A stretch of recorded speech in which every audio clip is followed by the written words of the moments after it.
मैं लास्ट 2 या 3 या 4 साल में बस थोड़ा ढंग का गा लेता हूँ। तो मुझे इंडियन क्लासिकल म्यूज़िक बहुत ही इंटरेस्टिंग, बहुत ही यूनिक, मुझे इंटरेस्ट है। आई एम रेडी टू उतनी मेहनत करने के लिए जो आप रियाज़ की बात कर रहे हैं, जितनी देर करनी है, I am ready to do that. So what are some tips, या फिर मैं इम्प्रूव कैसे कर सकता हूँ? If you are worship leader या इवन क्वायर में है, you need to learn Indian classical music. Basic technique सीखो, गले का रियाज सीख कर आराधना करो, सीख कर प्रस्तुति करो। एंड मैं प्रेफर करूँगा, स्पेशली जो ये पॉडकास्ट देख रहे हैं, यूट्यूब पे हर एक चीज़ सही नहीं होती। तो सबसे इजी वे आज ये है, यूट्यूब खोलो, वोकल कैसे इम्प्रूव करें ये बोल लेते हैं, और इतने वीडियोज़ आते हैं जिसमें इतनी क्रेजी ट्रिक्स बताई हैं ओके, जो कि रियल प्रैक्टिकली आपकी आवाज़ को ख़राब करती हैं। और किसी लेजेंड ने ऐसा कहा कि अगर ख़राब प्रैक्टिस भी आपने कर ली ना, उससे बड़ी ट्रेजेडी आपकी ज़िंदगी में कोई हो ही नहीं सकती। क्योंकि क्या होता है कि जब प्रैक्टिस करते हैं तो गला बिल्डअप करता है उस चीज़ के ऊपर। आपने ख़राब प्रैक्टिस कर ली, मतलब सत्यानाश हो जाएगा आपके गले का।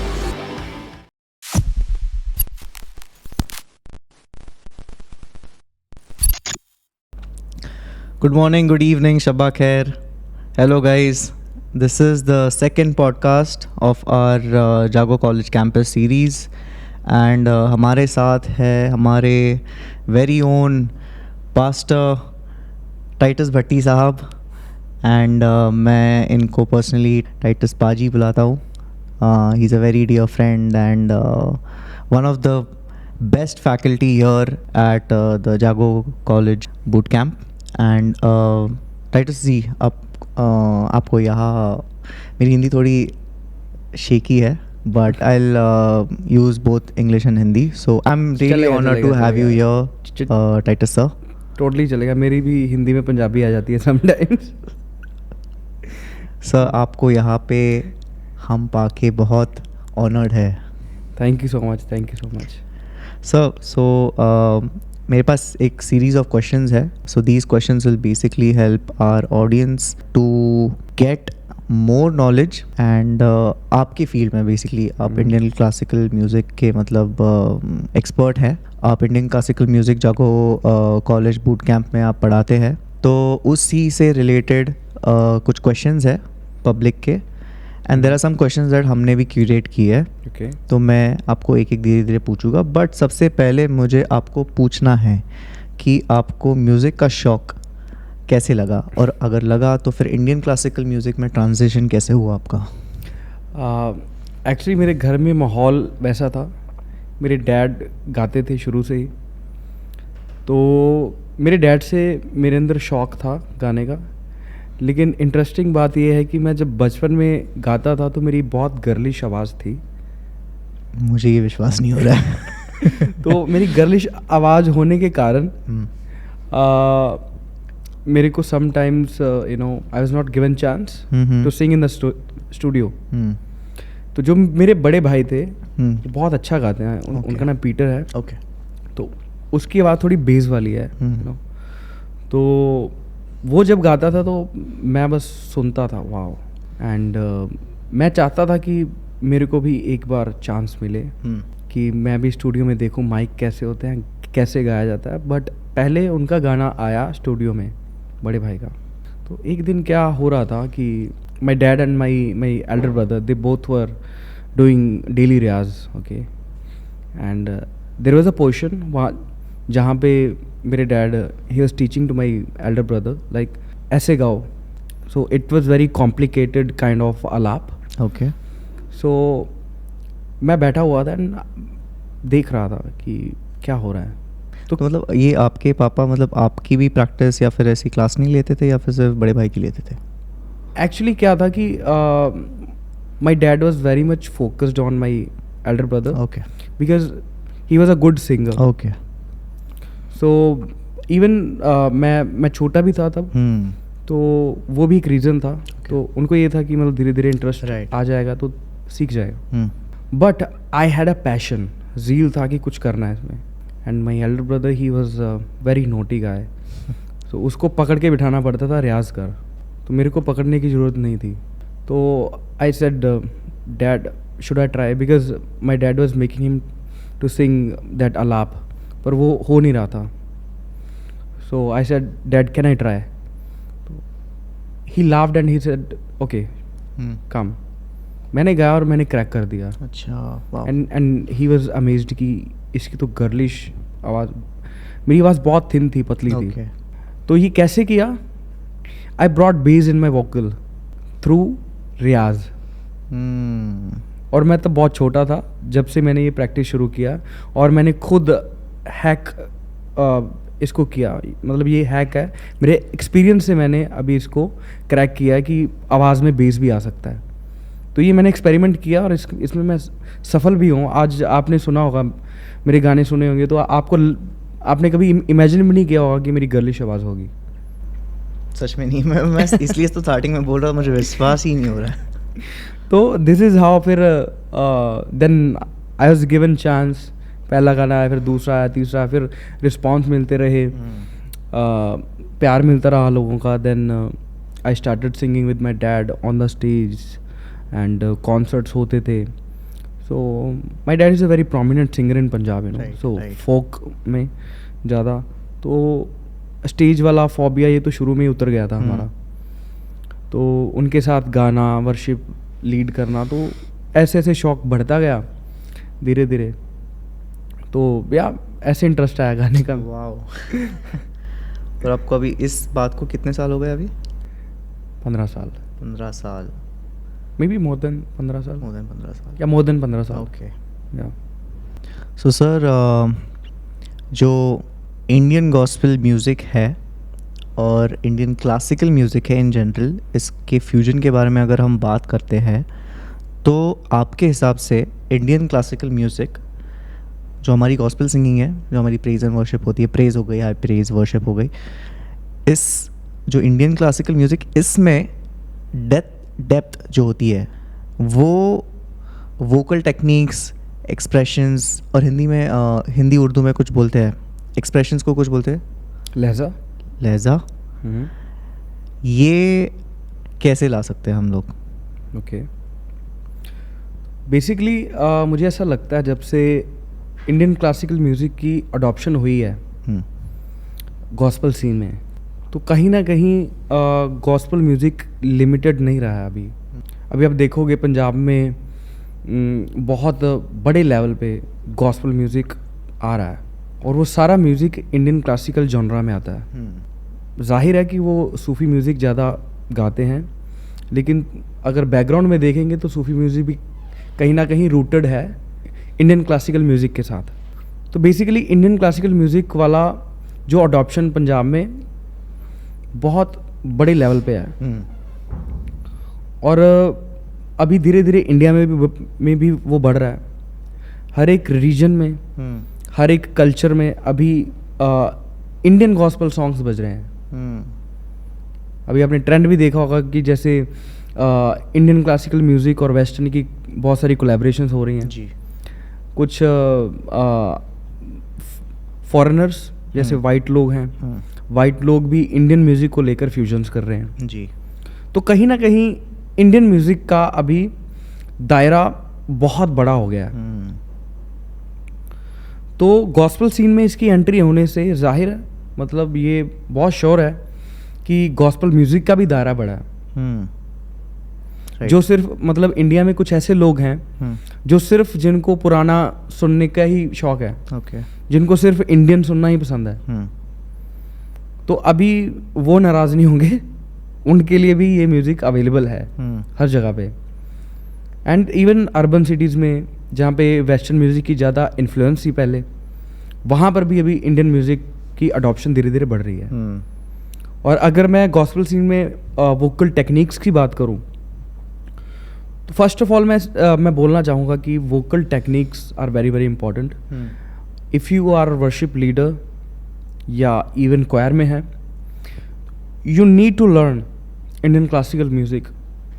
बेसिक टेक्निक सीखो, गले का रियाज सीखो, राइट. सीख कर आराधना करो, सीख कर प्रस्तिश करो. राइट. अगर आप आराधक बनना चाहते हो, प्रस्तार बनना चाहते हो, सीखिए एंड करिए। और बड़ी अच्छी बात है कि आज मैं जागो कॉलेज का नाम लेना चाहूँगा यहाँ पे कि उन्होंने इनिशिएटिव लिया राइट कि अभी इंस्टाग्राम पे रील्स आ रही हैं जहाँ पे वोकल टेक्निक्स शेयर की हम शेयर कर रहे हैं कि अगर आपको ब्रीदिंग एरर्स हैं सिंगिंग में तो उसके लिए आप ये प्रैक्टिस करिए। अगर आपसे अलाप नहीं लिया जा रहा तो आप ये प्रैक्टिस करिए। तो कहीं ना कहीं ये जो लोग अफोर्ड नहीं कर पाते या उनके पास टाइम नहीं है सीखने के लिए, तो कहीं मतलब इन वन सेंस ये चीज़ उनको हेल्प कर रही है इम्प्रूव करने के लिए। तो गॉस्पेल सीन में भी वोकल टेक्निक्स भी इंडियन क्लासिकल म्यूज़िक की जा रही हैं। उनको भी रियाज की इम्पोर्टेंट पता चल रही है कि रियाज कितनी इम्पोर्टेंट है उनके लिए। राइट। सो सर,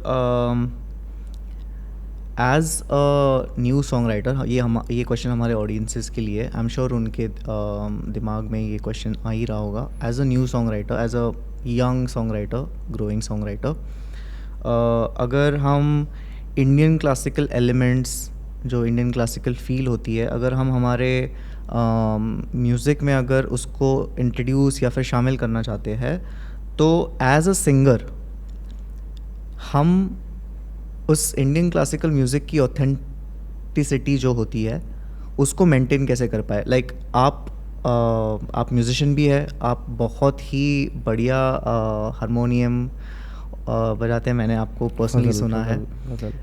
तो आप you're the best person right now to answer this question. So as a musician yourself and a singer, हम लोग ये ऑथेंटिसिटी अगर कोई यंग सॉन्ग राइटर अगर या यंग सिंगर जो है एलिमेंट्स अगर अपने म्यूज़िक में, अपने कंपोजिशन में इंट्रोड्यूस करवाना चाहता है, तो ऑथेंटिसिटी कैसे मेंटेन करेगा ये? ओके, तो एक वर्शिप सेटअप होता है एक चर्च में। तो मान लीजिए कि वहाँ पे कीज़ प्ले की जाती है, गिटार्स हैं और ड्रम्स हैं, और मतलब पूरा वेस्टर्न सीन है। तो अगर उस माहौल में इंडियन क्लासिकल इंस्ट्रूमेंट्स ऐड करें तो हम स्टार्टिंग में रिदम के लिए tabla along with the drums and harmonium कुछ कुछ जगह पे कीज के साथ ऐड कर सकते हैं, जस्ट फॉर फ्यू सॉन्ग्स पहले, just to introduce those instruments to the audience कि ये भी इंस्ट्रूमेंट हैं, ताकि वो रिलेट कर पाएँ कि ये पहले भी बजते हैं। धीरे धीरे धीरे करके जैसे तबला प्ले हो रहा है ड्रम्स के साथ, आजकल तो मतलब कॉमन चीज़ हो गया तबला जी, हारमोनियम, हर कोई फैमिलियर है इसके साथ। और जैसे पहले गीत गाए जाते थे चर्चेस में, बिनती सुन ले यीशु प्यारे, तो ड्रम्स और मतलब ज़्यादातर कीज के साथ, गिटार के साथ गाते हैं इसको। लेकिन अगर इसमें तबला और हारमोनियम ऐड कर दें, इमेजिन करिए कि वो फीलिंग कैसी होगी, उसकी वाइब कैसी होगी, क्या मिठास होगी गाने में। जी डेफिनेटली, राइट। तो अगर हम धीरे धीरे करके जैसे एक दो सॉन्ग पहले लिए तबले और हारमोनियम के साथ, एंड पीछे ड्रम्स भी बज रहा है, कीज भी बज रहे हैं, गिटार्स भी बज रही हैं, तो काइंड ऑफ फ्यूजन के साथ इंट्रोड्यूस किया जाए पहले। और उसके बाद धीरे धीरे, ताकि लोगों को ऐसा भी ना लगे कि एकदम से माहौल चेंज हो गया जी, लेकिन एट द सेम टाइम एक इंडियन क्लासिकल म्यूजिक का ऑरा भी वहाँ पे बन रहा है। Correct, wow, perfect answer, sir.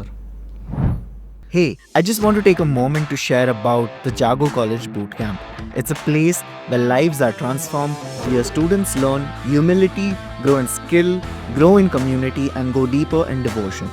Whether you're a singer, songwriter, music producer, filmmaker, or just someone who wants to learn and serve with excellence for the glory of God, this is for you.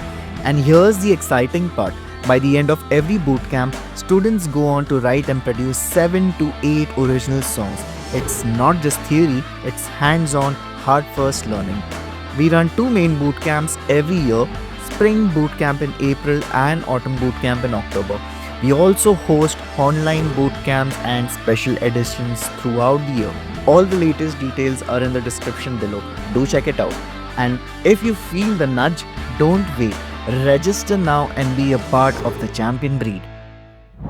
Sir worship की spiritual experience को अगर enhance करना होगा तो फिर Indian classical music में जो रागा system होता है अगर उसको इंट्रोड्यूस किया जाए, इस पे आपकी ओपिनियन क्या है? ओके, तो सबसे पहले हम राग्स को ब्रेक डाउन करते हैं कि राग क्या होते हैं। जी। तो राग जो बेसिकली होता है ना, कि अगर मेरी अपनी भाषा में इसकी बहुत बड़ी डेफिनेशन है, तो इसको कॉम्प्लिकेटेड नहीं करूँगा, जस्ट एक मेरी डेफिनेशन है, बहुत simple definition. Any melody you here it's a राग। ओके। कोई भी टोन सुन रहे हो, कोई भी मेलोडी सुन रहे हो, वो राग है बेसिकली। कोई साउंड सुन रहे हो, वो भी राग है। ठीक है। तो अभी राग ऐसे बनाए होते हैं, it's more of emotions. Okay. Okay, एक एग्जाम्पल लूँगा ना तो आपको राग समझ में आ जाएगा। अभी मगन मगन अगर आपने सुना है जी। ठीक है, तो वो बहुत, जब आप सुनते हो ना तो आप सच में मगन हो जाते हो। उसकी मेलोडी वैसी है, राग वैसा है। जी। मगन मगन मैं, मगन मगन मैं, मगन मगन तेरे प्यार में। खुशी वाला माहौल आ रहा है, मतलब फील करोगे तो आपको मगन वाली वाइब आएगी। राइट। और इसी को अगर मैं गाऊं, मगन मगन मैं, मगन मगन मैं, मगन मगन तेरे प्यार में, यीशु तेरे प्यार का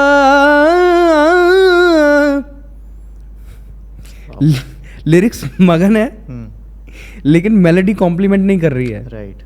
क्योंकि इसमें इमोशन चेंज हो रहा है राग से। जी। बड़ा सैड सा लग रहा है ये राग। राइट।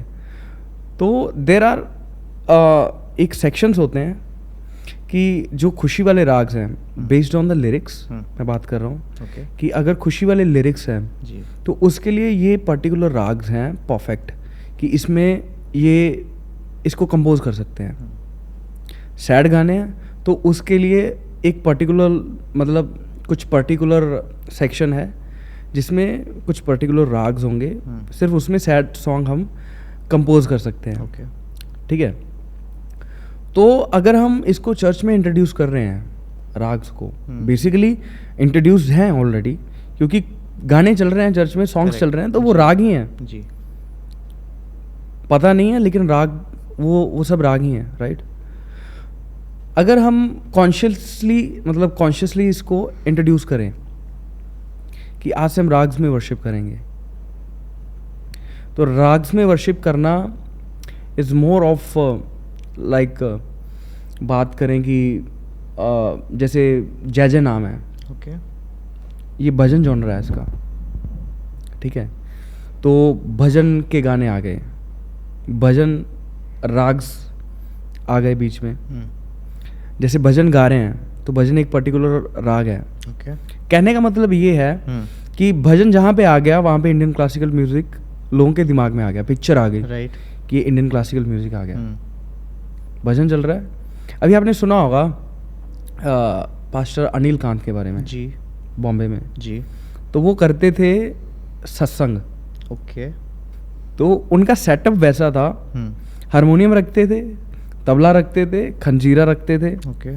सारे इंडियन इंस्ट्रूमेंट्स, और उनकी चर्च में सिर्फ सत्संग होता था। वाओ। और वो सत्संग वाला सेटअप क्या था, वो भजन गाते थे, ओदा प्यार निराला ए, मतलब इस टाइप के गाने गाते थे, वो गीत गाते थे, भजन गाते थे, और वो स्पिरिचुअली लोगों को कनेक्ट करते थे थ्रू देयर सत्संग वाला पैटर्न। राइट। लोग वहाँ पे स्पिरिचुअली कनेक्ट हो रहे थे, वो सत्संग वाली वाइब में आ रहे थे। ओके। राइट। तो this is how we can introduce ragas. I mean पहले भजन वाला जॉनरा लेके आए। राइट। ठीक है। अभी कुछ क्रिश्चियन गजल्स भी आ रही हैं, क्रिश्चियन कवालीज होती हैं, जी। वो इंट्रोड्यूस करें आप चर्च में, और लोग उससे कनेक्ट होंगे। और मेरा ईमान है कि चर्च में काम भी होंगे, क्योंकि नाम तो यीशु का ही ऊंचा हो रहा है। डेफिनेटली। Right Yes. और मतलब ये कलाम में भी लिखा है कि जहाँ पे आराधना होती है, जहाँ पे प्रस्तिश होती है, वहाँ पे उसका तख्त लगता है, राइट।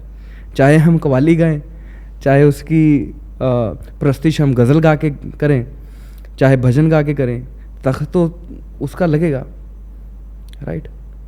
तो या सो सर, ये मेरा पर्सनल क्वेश्चन है और आई एम श्योर कि ऑडियंस को मतलब ये डाउट उनके मन में आया ही होगा जैसे मेरे मन में आया है।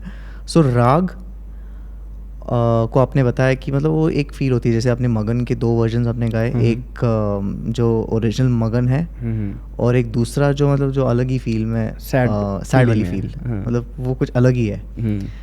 तो इसको कंपैरिजन में मेजर और जो माइनर होता है जो फील होती है, इसके साथ अगर कंपैरिजन की जाए तो फिर इज इट समथिंग सिमिलर या फिर ये पूरा डिफरेंट ही रेल्म है? पूरा डिफरेंट रेल्म है एक्चुअली। मेजर और माइनर का सीन इसमें नहीं होता इंडियन क्लासिकल म्यूजिक में। इसमें अगर मैं बात करूं कि सारे गामा पा धा नी सा, सा नी धा पा मा गा रे सा, और इसी में अगर मैं राग इंट्रोड्यूस कर दूं, ठीक है, तो सारे गामा पा धा नी सा, सा नी धा पा मा गा रे सा, तो वी टॉक अबाउट राग्स। हम इसमें राग्स की बात करते हैं। मेजर और माइनर वाली अंडरस्टैंडिंग बहुत डिफरेंट है, ओके एंड मेरे हिसाब से बहुत बेसिक है और इजी है टू अंडरस्टैंड। ओके। लेकिन ये वाली है ना, अगर मेजर आपको जी मेजर कोड दिया जाए कि यार जी मेजर में आपको कोई गाना कंपोज करना है, तो जी की फैमिली पे जाके आप कंपोज कर लोगे या एक्सीडेंटल कोड लगा के कुछ कर लोगे, राइट। लेकिन अगर मैं बताऊं, आपको बोलूं कि किसी शुद्ध राग में आपको गाना कंपोज करना, तो आपके सामने शुद्ध राग कम से कम 40-50 राग आ जाएंगे, तो आपके पास ऑप्शन बहुत है इसमें। तो ये थोड़ा सीखने में कॉम्प्लिकेटेड है। बोला जाता है कि 584 राग्स हैं, लेकिन इससे भी ज़्यादा हैं। ओके। एक रिसर्च हुई थी जिसमें बोला गया था कि 10,000 से भी ज़्यादा है। अच्छा।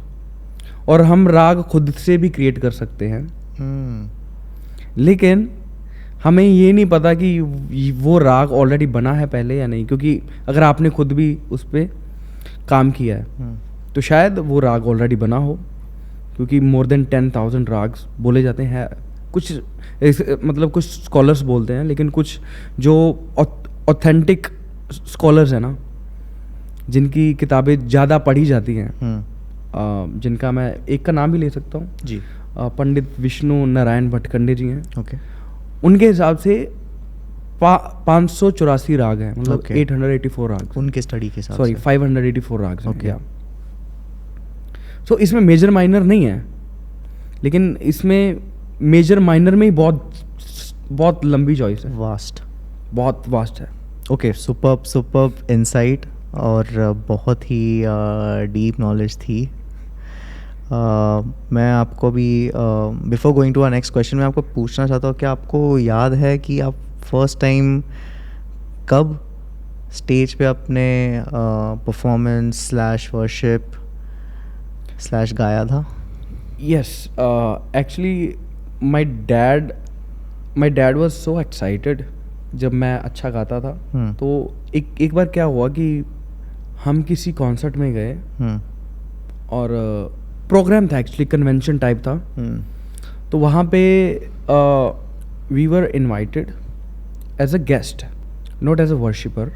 सो वहाँ पे जब हम गए तो बोला गया कि डैड एक सॉन्ग गाएंगे, 10 मिनट है उनके पास। So my dad was so happy कि मैं अच्छा गाता हूँ, आई डोंट नो। तो मेरे डैड खुश थे, तो उन्होंने बोला कि आज मैं नहीं गाऊंगा, आज मेरा बेटा गाएगा।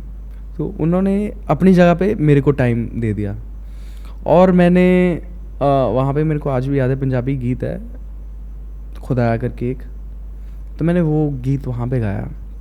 एंड तब थोड़ा बच्चा दिमाग था मेरा, ओके। तो वर्शिप का कोई ख़ास मेरे को पता नहीं था कि आराधना क्या होती है या परफॉर्मेंस क्या होती है, डिफरेंसेस नहीं पता थे। वो जाहिर है कि एक अरसे के बाद आते हैं, एक्सपीरियंस के बाद आते हैं। तो मैंने वहाँ पे गाना गाया just to make audience happy, अच्छे इम्प्रेशन के लिए मैंने वहाँ पे गाना गाया। तो खुदावंद के फजल से बहुत अच्छा गा दिया मैंने उधर। तो बहुत से कॉम्प्लीमेंट्स भी मिले थे मेरे को, अच्छी फीलिंग थी। मतलब पहली बार अगर आपको आप स्टेज पे गा रहे हो और लोग आपको आकर अप्रिशिएट कर रहे हैं कि भाई आपने बहुत अच्छा गाया। बच्चा था मैं तब, तो सब बोलते थे बहुत अच्छा गाया, बहुत अच्छा गाया। तो मतलब वो बहुत अच्छी फीलिंग थी। और आज भी वो फीलिंग को आज भी मैं मिस करता हूँ वैसे। फर्स्ट टाइम वाली फीलिंग जो होती है बहुत तगड़ी होती है। वाओ। सो इसको मतलब लगभग कितने साल हो गए? इसको 18 से 19 साल हो गए। बाप रे बाप। सुपर्ब टाइटस भाई। सो अभी मैं वोकल टेक्निक्स और ट्रेनिंग के बारे में आपसे जानना चाहूँगा।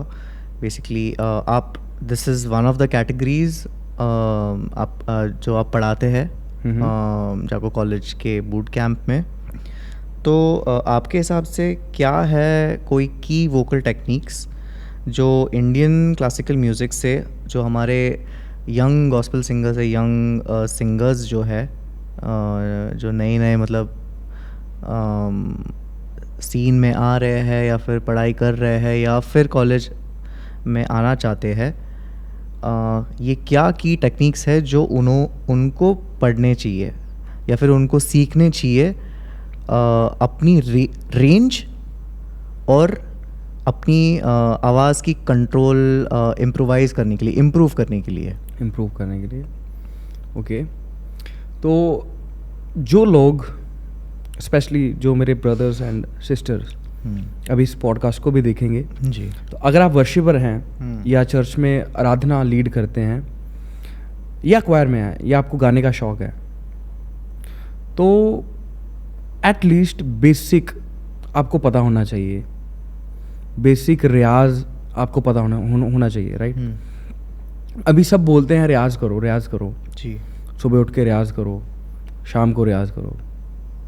रियाज करना क्या है ये किसी को नहीं पता। यस, मैं यही पूछने वाला था।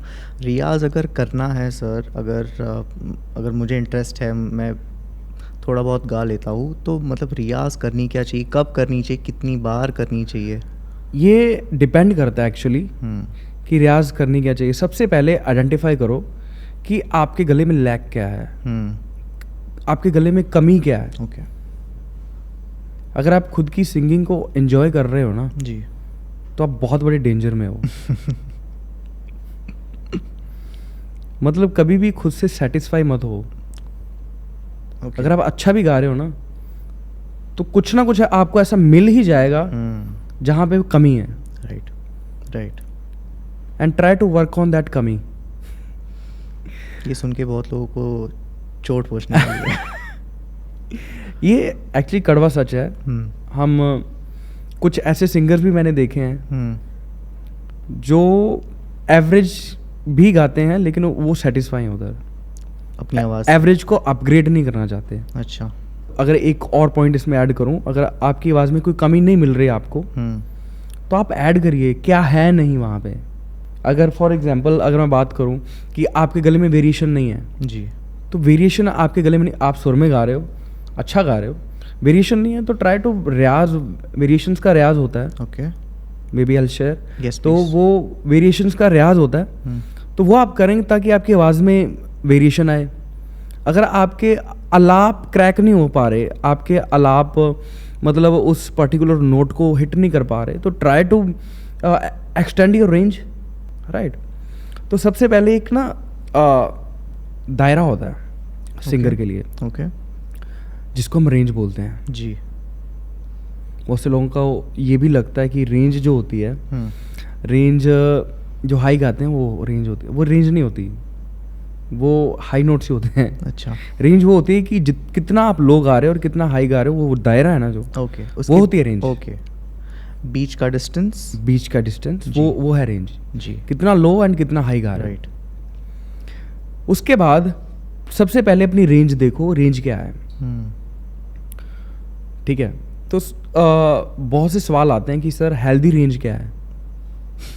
ओके, रेंज के ऊपर बात तो कर रहे हैं कि कितना लो गा रहे हो और कितना हाई गा रहे हो, वो आपकी रेंज है, लेकिन हेल्दी रेंज है क्या? सर हेल्दी रेंज आप जब बोलते हैं मतलब इज़ इट लाइक जो एक नॉर्मल इंसान, लाइक नॉर्मल पब्लिक जो गा पाती है, इज़ दैट हाँ, मतलब healthy range? मोस्टली ओके, इसको थोड़ा और ब्रेक डाउन करते हैं। तो जी। इसमें 3 ऑक्टेव हैं, okay, lower octave, hmm. Middle octave and higher octave, right, जिसको हम इंडियन क्लासिकल में बोलते हैं मंदिरा सप्तक, मध्य सप्तक एंड तार सप्तक। वाओ, तो जो लोअर ऑक्टेव है ना, लोअर ऑक्टेव के पा से लेकर एंड हायर ऑक्टेव के पा तक, ये एक हेल्दी रेंज मानी जाती है। अच्छा, और बहुत से सिंगर्स ऐसे हैं जिनकी रेंज पा तक नहीं जा पाती, थोड़ी सी पीछे है, अच्छा, विच इज़ गुड। ओके, मैं ये नहीं बोल रहा कि बैड है, okay, but I am talking about the healthy range, right, कि एक सिंगर के पास इतनी तो होनी चाहिए। अगर मैं अपनी बात करूं तो मेरे हारमोनियम, जो मेरा एक हारमोनियम है, उसमें मैंने एक्स्ट्रा ऑक्टेव लगवाया है। अच्छा, तो 3 ऑक्टेव होते हैं हारमोनियम में। तो जो मेरा बड़ा वाला हारमोनियम है उसमें एक्स्ट्रा ऑक्टेव है, अच्छा, जिसमें एक्स्ट्रा कीज भी हैं। ओके, तो मेरी रेंज की मैं अगर बात करूं, मैंने 4थे ऑक्टेव तक अपनी रेंज बढ़ाई हुई है। तो मेरे कहने का मतलब ये है कि रेंज हमारे हाथ में है, और वो आती है रियाज से। करेक्ट, और आपके पास जब आप रियाज में बैठते हो तो आपके पास कोई गोल होना चाहिए कि मैं ये रियाज करूँगा और इससे इस चीज़ को मैं क्रैक करूँगा। First of all you need to focus on the range part. जितनी भी रेंज बढ़ाना चाहते हैं, focus on your range. Okay, ठीक है, रेंज क्रैक हो गई। अब देखिए कि आपके गले में कमी क्या है। अगर आपको ब्रीदिंग एरर्स हैं गाने में, सांस जल्दी फूलने लगती है, ब्रेथलेस गाने नहीं गाते, मतलब गाए जाते, ओके, तो सिंपल टेक्निक्स हैं जो कि मैं बूट कैम्प में शेयर करता हूँ। जी, ट्रिक्स, शॉर्टकट्स, बस इसलिए बूट कैंप आना चाहिए, इसलिए बूट कैम्प आना चाहिए जो कि मैं पब्लिकली नहीं बताता हूँ, डेफिनेटली, क्योंकि बहुत से लोगों को ये ऑफेंड हो सकती है बात जी, कि शॉर्टकट में बता दिया।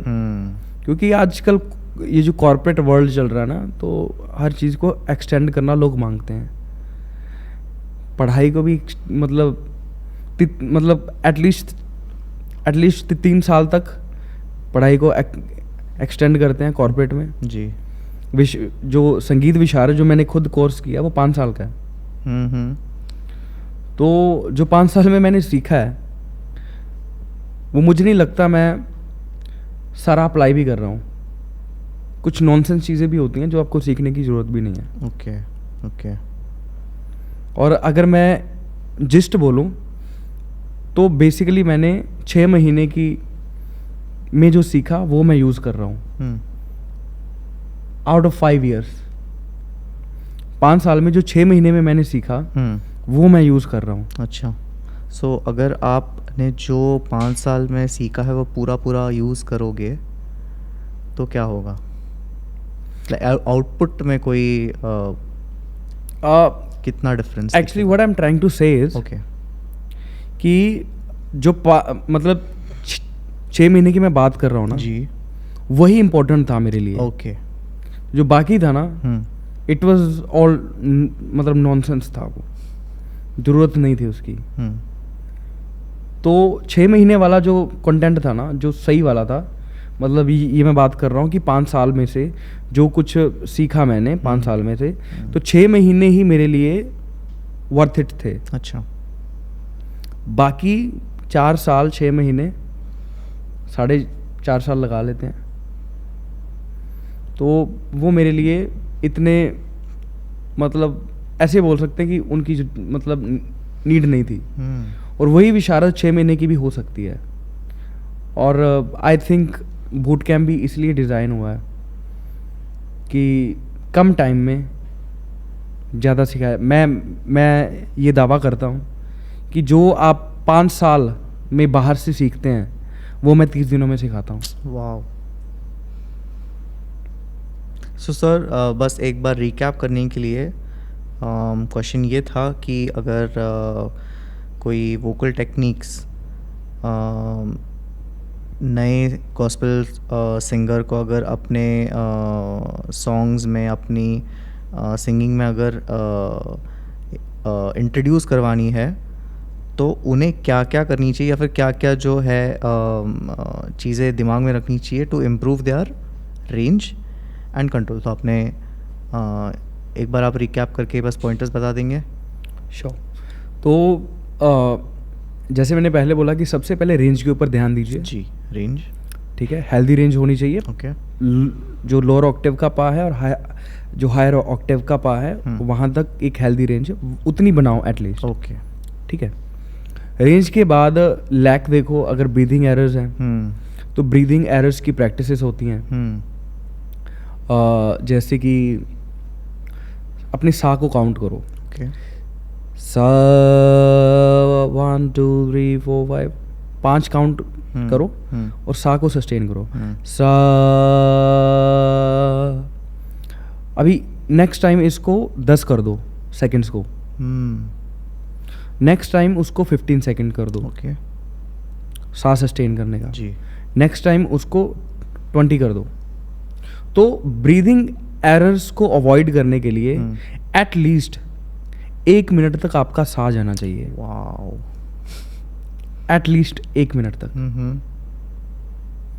And there are so many legends जिनके सा 3-3 4-4 मिनट क्रॉस करते हैं। My god. सोच के देखिए कितनी हाई मतलब इंटेंस प्रैक्टिस की होगी, रियाज किया होगा उन्होंने। सो अगर आप स्टेज पे गाना चाहते हैं या स्टूडियो में गाना चाहते हैं तो उससे पहले कुछ बेसिक प्रैक्टिस रहती है। जैसे कि हमिंग का रियाज होता है। ओके। हमिंग से क्या होता है बेसिकली कि आपका गला क्लियर हो जाता है। ओके। आपकी आवाज़ बिल्कुल क्लियर आती है माइक में या स्टेज पे जब आप गाते हैं। ठीक है। Example, sir? हमिंग का रियाज जैसे सी शार्प पे आप तानपुरा सेट करिए। ओके। आजकल यूट्यूब पे भी तानपुरा मिल जाएगा, फोन में भी मिल जाएगा। जी जी। हारमोनियम में तो बेस्ट है। सी शार्प प्ले करिए ओके। और मुंह बंद करिए, नीचे करिए, स्ट्रेट बैठिए।